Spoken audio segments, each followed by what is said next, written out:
Halo, ketemu lagi dengan saya. Saat ini saya ingin share tentang akreditasi apotek di Australia. Oke, kita mulai dengan sejarah akreditasi apotek di Australia. Jadi di Australia itu banyak sekali organisasi apoteker. Yang pertama yang akan banyak kita bahas di sini adalah Pharmacy Guild. Pharmacy Guild ini merupakan organisasi apoteker yang sekaligus adalah owner apotek. Jadi di Australia semua apotek itu harus didirikan oleh apoteker, harus dimiliki oleh apoteker. Tapi tidak semua apoteker punya apotek, mendirikan apotek. Sehingga akhirnya kemudian terbentuklah Pharmacy Guild. Pharmacy Guild ini mewadahi semua apoteker yang memiliki apotek. Pharmacy Guild ini pada tahun 97 dia membuat suatu program yang namanya The Quality Care Pharmacy Program. Jadi ini merupakan inisiasi awal dari adanya akreditasi apotek. Jadi bukan dari pemerintah ya, tapi dari organisasi apoteker owner apotek.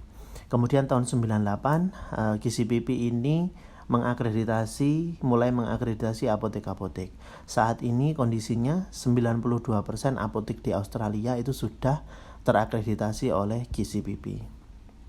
Nah, tujuan dari QCPP itu sendiri apa? Jadi seperti yang banyak kita ketahui bahwa yang namanya layanan itu harusnya adalah berkualitas.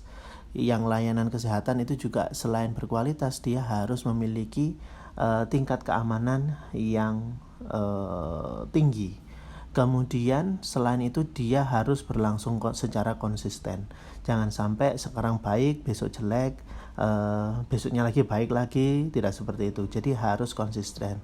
Nah, ini merupakan tujuan dari QCPP.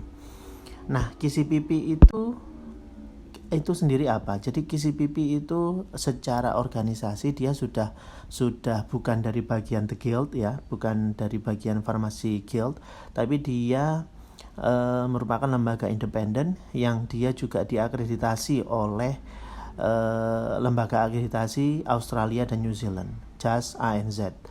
Kemudian menariknya di sini proses asesmen akreditasi itu tidak dilakukan oleh orang-orang Pharmacy Guild, bukan.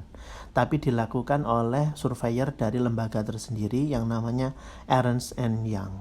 Jadi berbeda sekali ya. Kalau di Indonesia contohnya KARS itu yang mengakreditasi ya orang-orang KARS. Tapi kalau di QCPP itu merupakan standarnya dan lembaganya, tapi yang mengakreditasi, yang mensurvei, yang menilai itu dari lembaga lain, yaitu Ernst & Young.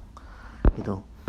Kemudian manfaat akreditasi QCPP kalau dari sisi pendanaan, apotek yang sudah terakreditasi QCPP di Australia itu mereka bisa mengakses skema 6CPA. Jadi dia ada agreement tertentu dengan pemerintah yang terutama terkait penyakit-penyakit kronis.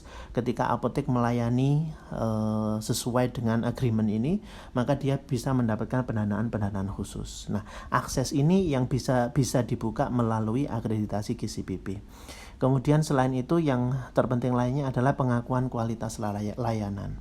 Kemudian efisiensi operasional apotek, karena di sini akreditasi QCPP itu juga menekankan di sisi operasionalnya, bukan hanya di sisi klinis, bukan hanya di sisi care pelayanan, tapi juga operasional. Kemudian kenapa bermanfaat akreditasi QCPP ini? Karena dia menjamin mutu untuk pelanggan juga. Nah, di sini saya akan review dikit tentang apa saja yang dinilai oleh akreditasi apotek versi QCPP ini. Ada sekitar 16 elemen yang dinilai, yang mulai dari kepatuhan terhadap regulasi, prosedur dispensing, program dan layanan kesehatan, promosi dan periklanan, tentang bangunan dan juga peralatan yang ada di apotek, kemudian pelaksanaan bisnis apotek, kemudian juga kepatuhan terhadap pembatasan item-item yang dijual. Jadi kalau di Australia itu apotek tidak boleh menjual rokok, tidak boleh menjual alkohol. Jadi alkohol untuk minum ya, alkohol minuman. Jadi ini yang harus dipatuhi. Kemudian ada juga pengadaan, penyimpanan, dan pemusnahan. Kemudian ini yang menarik, nanti kita akan bahas persewaan alat kesehatan, customer service, rekrutmen staff, pengenalan lingkungan, induksi staff baru itu ya, pengenalan lingkungan kerja, kemudian pengelolaan SDM, kemudian juga ada pelatihan dan training staff, kemudian cara untuk pemecatan dan pemberhentian staff, itu semua diatur di elemen-elemen akreditasi apotek KCPP. Ini akan coba saya bahas sedikit tentang beberapa elemen yang mungkin menarik untuk di Indonesia. Yang pertama adalah bangunan dan peralatan apotek di elemen kelima. Elemen kelima ini mereka mengatur tentang bangunan dan juga peralatan. Yang menarik di masalah peralatan adalah KCPP ini juga mengatur jenis kulkas obat apa yang bisa dipakai di apotek. Jadi berbeda dengan di Indonesia yang semua kulkas boleh dipakai untuk apotek ya. Jadi kulkas rumah tangga pun masuk ke apotek. Kalau di sana nggak boleh. Jadi harus ada spesifikasi tertentu kulkas untuk obat. Kemudian elemen ke-10 ini yang menarik juga. Jadi di Australia itu selain melayani penjualan obat dan juga alkes, di sana juga menyewakan alkes. Ini contoh yang paling jelas adalah artis film luar negeri yang biasanya main sebagai Thor itu ya, Chris Hemsworth. Dia dulu pernah kerja di farmasi dan kerjanya itu apa? Dia membersihkan breast pump. Jadi breast pump di apotek-apotek di Australia itu disewakan. Jadi kan biasanya kan mahal ya breast pump itu, sehingga tidak semua, dan pemakaiannya juga dalam jangka waktu yang singkat, nggak lama gitu. Jadi banyak apotek di Australia yang menyewakan breast pump untuk customernya. Nah ini diatur di elemen 10, bagaimana teknis dan standar prosedur persewaan alat kesehatan itu sehingga mutu dari alat yang disewakan itu tetap terjamin seperti itu. Kemudian ini alat-alat yang bisa di jenis-jenis alat yang bisa disewa di apotek-apotek Australia. Yang pertama adalah disability aids. Ini kayak kursi roda, kemudian crutch, krek gitu ya. Kemudian breast pump yang sudah saya sampaikan tadi. Kemudian nebulizer. Nebulizer ini bisa juga disewa di sana. Kemudian yang itu tadi crutches, wheelchairs yang sudah saya sampaikan sebelumnya. Nah, kemudian yang menarik juga di elemen ketiga itu yang ada namanya pelaksanaan program dan layanan kesehatan. Ini spesifik sekali. Ini menunjukkan bahwa apotek di Australia itu tidak hanya dalam tanda kutip jual beli obat ya. Jadi dia juga melaksanakan layanan kesehatan. Yang pertama adalah opioid substitution program. Jadi program ini hubungannya dengan metadon. Ya, kalau di kita di Indonesia metadon itu hanya ada di rumah sakit besar. Kalau di sana itu bisa diakses di apotek, ya. Kemudian juga ada dose administration aids, kemudian ada needle and syringe program. Needle and syringe program itu apa? Needle and syringe program itu dia adalah program untuk mengganti siring dan juga jarum untuk pasien-pasien yang menggunakan obat-obat secara suntik.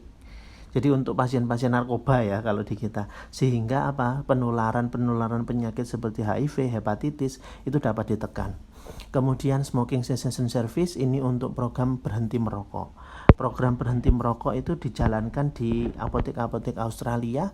Jadi orang yang ingin berhenti merokok mereka dapat ketemu apoteker, konsultasi, kemudian diberikan obat-obat yang obat bebas ya, bukan obat untuk prescription,